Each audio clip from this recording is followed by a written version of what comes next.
Hi friends, welcome to Mahathi Sairam channel. నిన్నటి తర్వాయి భాగం ఈరోజు చెప్పబోతున్నాను. అది సాక్షాత్తు రావణ భవనం కనుక పరమ మనోహరంగా ఉంది. ఐహిక భోగ సౌందర్యాలు మూర్తీభవించి ఉన్నాయి. పానద్రవ్యాల నుండి భక్ష్యాన్నాల నుండి వచ్చేది దివ్య గంధాలతో. ఆ గంధాలు వీధిలో ఇంటి కొరకు వెతికికుంటున్న బంధువు పిలుస్తున్నట్లు ఇలారా అని స్వామిని పిలుస్తున్నాయట. మణిసోపానాలతో, బంగారు అలంకారణలతో, స్ఫటిక నేలలతో, అక్కడక్కడ అలంకరింపబడిన దంతపు బొమ్మలతో రావణ మనఃకాంతంలా ఉంది. ఈ విధంగా ఆ భవనంలో పరచబడి ఉంది. అది రాష్ట్రాలతో, మహాగృహ సముదాయాలతో విస్తరింపబడి పృథ్వీ లక్షణంగా ఉంది. దాని మీద నడుచుకుంటూ సైన్య మందిరంలోకి వెడుతున్నాడన్నమాట. ఇదే రాక్షస ప్రవృత్తి. తన నిలకడకు స్థానభూతమైన దాని యందు కూడా గౌరవభావం లేకపోవటం. ఉదయం లేవగానే భూమి మీద కాలు మోపకుండగానే భూదేవిని శరణు వేడుకునే సంస్కారం మనది. పటంలో ఇది గంగ పుట్టిన చోటని చూపెట్టగానే కృతజ్ఞతాభావంతో చేతులు జోడించే జాతి మనది. తమ మనుగడకు కారణమైన మట్టిని భోగ వస్తువుగా భావించే తామస ప్రవృత్తే రాక్షసం. అటువంటి వాళ్ళు తమ జన్మభూమిని తాకట్టు పెట్టగలరు, అమ్మివేయగలరు. వాని యందు దేశభక్తి వెర్రివాని ఆలోచనగా ఉంటుంది. ఈ భవనం పుష్పక విమానంలో భాగం. అటువంటి రావణ భవనం ఐహిక ప్రవృత్తికి పరాకాష్ఠగా ఉంది. అన్ని ఇంద్రియాలు ఇంద్రియార్థములన్నింటి చేత ఏకకాలంలో తృప్తిని పొందుతున్నాయట. తల్లి తన సంతానమునకు తృప్తిని కలిగించినట్లు తృప్తిని కలిగిస్తున్నదట. ఇది అనుభవంలో స్వామికి రావణునికి ఉన్న భేదం. రావణుడు అనుభవించే తృప్తి ప్రియురాలి వలన లభించినది. ఆంజనేయ స్వామి తృప్తి తల్లి వలన లభించినది. అందుకనే స్వామి అంతటి వానికి ఇది స్వర్గమా, దేవలోకమా, అమరావత, ఇది భోగానుభవ సిద్ధికి పరాకాష్ఠగా ఉంది అని అనిపించింది. ఇలా అనిపించిన దాన్ని బాహ్య సౌందర్యంతో పాటు మరికొంచెం ముందుకు వెడితే దాని అంతర్ సౌందర్యం కనబడతాయి. ఇక్కడ బాహ్య అంతర ప్రకృతులు భిన్నం కావు. నిద్రావసులైన అంతఃపుర స్త్రీలు వారి నోటి నుండి వెలువడుతున్న భోగద్రవ్య వాసనలు, మాటిమాటికి ఎగురుతున్న ముంగురులనే తుమ్మెదల చేత ప్రార్థింపబడుతున్న ముఖపద్మాలు, అలాగే గాఢ నిద్రలో ఉండి సపత్ని ముఖాన్ని రావణ ముఖమే అనుకొని ముద్దు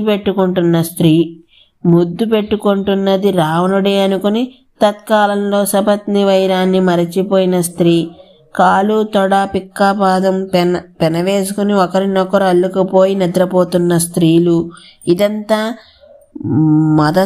మదస్నేహమట. అందుకనే తెలివి రాగానే ఈ ఏకత భిన్నమవుతుంది. ఈ స్త్రీలలో ఎవరు రావణ వీర్యం చేత బలాత్కరంగా తీసుకొని రాబడిన వారు కాదు మరి. ఈ స్త్రీలలో ఎవరు రావణి వీర్యం చేత బలాత్కరంగా తీసుకొని రాబడిన వారు కాదు మరి. అతని గుణాలని వలచి వచ్చిన వారే కానీ రావడానికి ముందు మరొకరిని వలచిన వారు కారట. వచ్చిన తర్వాత మరొకరిని గురించి ఆలోచించిన వారు కారట. ఇన్నింటికీ విరుద్ధంగా జనక మహారాజు కూతురు ఒక్కతే అక్కడుందట. వారిలో ఎవరు రూపానికి తక్కువ కారు, కులానికి తక్కువ వారు కారు. రావణుని యందు అనురాగాన్ని పంచనిది లేదు. ఆయన యందు కామము లేనిది లేదు, ఒక్క సీత తప్ప. అతన్ని కాదన్న స్త్రీయే లేదు కాబోలు. ఇటువంటి స్త్రీ సమూహాన్ని, వారి సుఖాన్ని, వారి భోగాల్ని చూస్తున్న స్వామి ఈ రాక్షస రాజ్యవార్యులు ఎలా ఉన్నారో శ్రీరామ ధర్మపత్ని కూడా అలాగే ఉన్నట్లయితే ఇతని జన్మ స్వభావహమై ఉండేది కదా అని సాధుబుద్ధి అయిన హనుమ మనసులో అనుకుంటున్నాడట. ఎంత మాట! సాధుబుద్ధి ఏమిటి, ఇలా అనుకొనడమేమిటి అంటే ఆ సాధుత్వము సీతాదుఃఖ అసహిష్టత్వమునందు స్వామి సీతా కష్టమును ఊహించుకొని సహింపలేకపోయినాడు. అతి స్నేహకలు పాపసంఖ్య అని కదా సూక్తి. అతి స్నేహం ఔచిత్యాన్ని పాటింపనీయదు. అట్టి తీరులోనిదే మాట. అందుకే వెంటనే పశ్చాత్తాపుడై, పశ్చాత్తాప సామాన్య స్థితిలో లేదు, ఆర్తుడైపోయాడు. తన ఉపాస్య దేవతకు తానే కళంకాన్ని ఆపాదించే క్షుద్రభక్తునిగా తనను తలుచుకొని వాపోయాడు. సీత వీరందరికంటే గుణ విశిష్టురాలనే సత్యాన్ని స్మరించుకున్నాడు. లంక ఇక ఇంద్రజాలం, అందులో తగులుకొంటే కాని దాన్ని చూసి అవునని సంతోషిస్తాడు, అయిన దాన్ని చూసి కాదని దుఃఖిస్తాడు. ఇందులో నుండి బయటపడటం ప్రజ్ఞునికి మాత్రమే తెలుస్తుంది. తెల్లవారితే ఈ ఇంద్రజాలం దగ్ధమవుతుంది.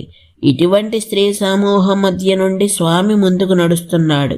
స్ఫటికతో చేయబడిన మంచం, దానికి రత్నాలు పొదిగించిన అలంకరణ, దాని క్రింద కాలు అనుకొనడానికి ముక్కాలిపేట, దాన్ని దంతంతో చేశారట.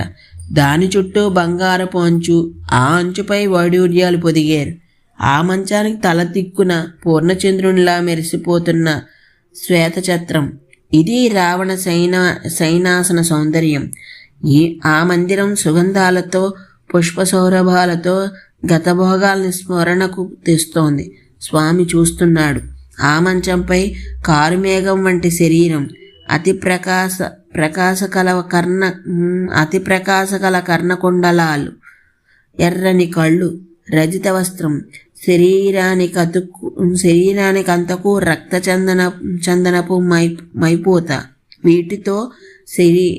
వీటితో సంధ్యాకాలాన మెరుపుతో కూడిన మేఘల్లా ఉంది ఆ శరీరం. ఇది నిద్రారావణ స్వరూపం. ఇటువంటి స్వరూపాన్ని స్వామి చూస్తున్నాడు. బొసలు కొడుతున్న మహాసర్పంలా నిద్రపోతున్న ఆ రావణ స్వరూపాన్ని చూసిన స్వామి భయపడుతున్న వానిలా ప్రక్కకు తప్పుకొని మరొక వేదిక మీదకు వచ్చి ప్రక్క నుండి చూస్తున్నాడట. ఇదొక చిత్రం. ఇందులో ఉన్న రావణుని స్వామి చూసి జంకినట్లయితే, తెలివిగా ఉన్నప్పుడు రావణుని స్వామి చూసి భయపడ్డాడు. ఎందుకని?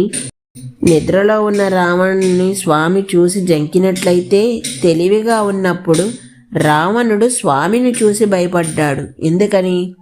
సాధకుడు తపస్సంపన్నుడు అయిన దుష్టుని తేజస్సు నిద్రా సమయంలో ప్రస్ఫుటమవుతుంది. తెలివి వస్తే వాడివి చెడు నడత వలన అది పొరకమ్మి ఉంటుంది. సమాన స్థితి కలవాళ్ళు ఆ తేజస్వరూపాన్ని చూడగలరు. పరమశివభక్తుడు, వేదవేత్త, తపస్సంపన్నుడు అయిన రావణ తేజం స్వామి కంటబడింది. అలాగే సత్పురుష తేజం జాగ్రత్తావస్థలో విశిష్టమవుతుంది. కనుకనే హనుమ తేజాన్ని చూసి రావణుడు భయపడ్డాడు. అలా చూస్తున్న స్వామికి రావణుడు మినుములు రాసిపోసినట్లు బొసగొడుతున్న పాములాగా, గంగాజలాల మధ్యలో నిద్రపోతున్న ఏనుగులాగా కనిపించాడు. అంటే తమోగుణ రజోగుణాల విజృంభణలో నిద్రపోతున్న సత్వగుణంలా ఉన్నాడు. ఆ సత్వగుణం పైకి వస్తే విష్ణు సాన్నిధ్యమే. సరే, అంతసేపు రాజభోగంలో భాగంగా వాద్య సంగీతాలతో రమించి అలసి ఆ వాద్యాల మీదే వాలిపోయిన రమణీజన సందోహం. ఒక ఆమె వీణను వాయించి అలసి దాని మీదే తలపెట్టుకుని నిద్రపోతున్నది. ఎలా? మహానది వేగంలో కొట్టుకుపోతున్న పద్మం ఒక తెప్పను ఆశ్రయించినట్లు. ఇక్కడ మహర్షి ఔచిత్యాన్ని మరిచిపోరు, స్వామి సదాచారాన్ని మరిచిపోరు. హనుమ స్త్రీముఖాలనే చూస్తున్నాడు. ఇప్పుడు కూడా వీణ మీద వాలిన ఆమె ముఖాన్నే చూస్తున్నాడు. దాన్నే మహర్షి పద్మం అంటున్నారు.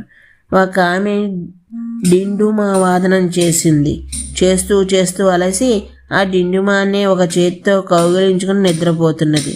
అలా నిద్రపోతూ మరొక చేతిని ప్రక్కనే ఉన్న మరొక డిండుమంపై వేసి అక్కున చేర్చిందట.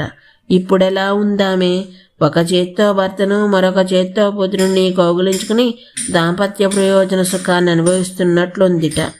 స్వామి కంటిలో సీత మెదిలింది. ఇలా స్వామి ఒకరి మీద నుండి దృష్టిని మరొకరి మీదకు మళ్లిస్తూ ఒకచోట ఆగిపోయాడు. ఇదొక చిత్రం. అజ్ఞానానికి హద్దు లేదు. రావణాంతఃపుర పట్టమహిషి మండోదరి ఆవిడ పుటం పెట్టిన బంగారు రంగు కలది. ఆ పసుపులో కొంత తెలుపు ఉంటుంది. అదే గౌరవర్ణం. ఆవిడ కూడా సీత వంటి యవ్వన సంపద కలదట. కలది కాదు, నిద్రాస్థితిలో చూడటం వలన కలదిగా కనబడుతున్నది. ఆమెను స్వామి చూసి సీతే అనుకున్నాడు. ఇది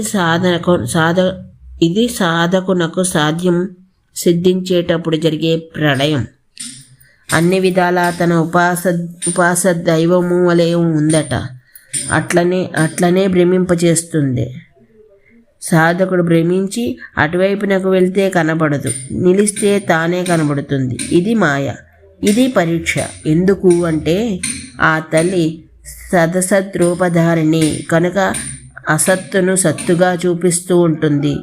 అసత్తునందు సత్తు అనే భ్రాంతి కలగడానికి కొంత కారణం ఊహింపబడుతూ ఉంటుంది. కానీ అది అసత్యం అని తెలియడానికి కొంతకాలం పడుతుంది. ఈలోపు ఈ జీవి చాలా చేష్టలను చేస్తుంది. అంతేకాదు, ఆమె సర్వమోహిని.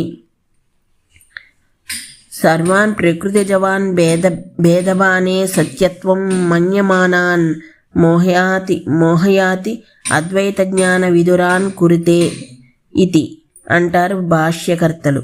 భేదభావం మోహింపబడుతుంది. అసత్తునందు సల్లక్షణమున్నట్లుగా మూర్ఖులను మోహింపచేస్తుంది. అద్వైత స్థితికి దూరం చేస్తుంది. అందుకే గౌరీ అని వాల్మీకి మహర్షి శ్లోకాన్ని ప్రారంభించారు. గౌరీ అంటే భువనేశ్వర్యా మంత్రాత్మకం సూక్ష్మరూపం. అందుకని గౌర్యై నమః అని పరాశక్తిని కీర్తించే మనం బాహ్యలక్షణ జ్ఞానం ముఖ్యులం కాకూడదు. అలా భావించిన స్వామి అసత్యాన్ని సత్యమనుకొని మండోదరిని సీతగా భావించి పట్టరాని ఆనందాన్ని పొందాడు. వెంటనే మా సీత ఎక్కడుండి ఈ స్త్రీలతో పాటు ఇటువంటి సుఖాలను అనుభవిస్తూ ఉంటే ఈ రావణుడెంత అదృష్టవంతుడు అనుకున్నప్పటి నుండి ఇంతవరకు స్వామి భ్రాంతి చిత్తుడే. అందుకనే వెంటనే తోకలను నేలకు వేసి కొట్టాడు. ముద్దు పెట్టుకున్నాడు. ఆనందంలో గంతులు వేశాడు. స్తంభాలను ఎక్కాడు, దిగాడు. ఇలా తన కపి ప్రకృతిని తగిన పనులన్నీ చేశాడు. మింధ్యందు సత్యభ్రాంతిని పొందినవాడు తాత్కాలికంగా తన గురించి తాను పైకి వెళ్ళినట్లు ఊహించుకున్నవాడు మళ్ళీ భూమి మీదే పడతాడు. ఇది స్వామి స్తంభాన్నెక్కి క్రింద పడి మనకు చెప్పిన విషయం. సాధన తక్కువ, పొందే ఆనందం ఎక్కువ. దాన్ని ప్రకటించే విధానం మరీ ఎక్కువ. నిజంగా పరిణితిని పొందినవాడు ఈ అహంకార భ్రాంతిని పొందడు. ఆంజనేయ స్వామి నిజంగా సీతను చూసినప్పుడు కంటతడి పెట్టుకున్నాడు. సరే, మింధ్యందు సత్యత్వ బుద్ధిలా మండోదరియందు సీత సంబంధం బుద్ధిని ఒక్కసారి విదిలించాడు. స్వస్థతను పొందాడు. ఇప్పుడు ఆ సీతాన్వేషణ గురించి మళ్ళీ ఆలోచన చేశాడు. ఒక్కసారి ధ్యేయము నుండి మనసును చెదిరితే దాన్ని మళ్ళీ నిలబెట్టడం ఎంత కష్టం. ఒకసారి ధ్యేయం నుండి మనసు చెదిరితే దాన్ని మళ్ళీ నిలబెట్టడం ఎంత కష్టం. భ్రాంతి ఎంత గొప్పది. ధ్యేయం యొక్క స్థితిని గతిని తెలియనీయకుండా చేస్తుంది. కాకుంటే మండోదరి స్థానంలో సీత అలా ఉంటుందని ఎలా అనుకున్నాడు? రామవియోగంతో ఆమె నిద్రే పోదు. అన్నపానాదులుండవు, అలంకారణలుండవు. రాముడు కాని మరొకడు ఇంద్రుడైనా ఆ తల్లి అంగీకరించదు. రామునితో సమానుడు ఈ 3 లోకాల్లో మరొకడుంటే కదా. ఈ నిజం భ్రాంతి నుండి బయటపడిన తరువాత తెలుస్తుంది. కనుక అన్యాయమితి నిత్యత్యాపాన భౌమోచరాసహ మరొకట చోట వెతుకుతాను అని బయలుదేరాడు. ఆ స్త్రీలను దాటుకుంటూ ముందుకు నడుస్తున్నాడు. రావణ్ణి దాటి ముందుకు వస్తున్నాడు. ఈరోజుకి ఇక్కడితో ఆపుతున్నాను. మీతో రేపు చెప్తాను. అంతవరకు ధన్యవాదాలు.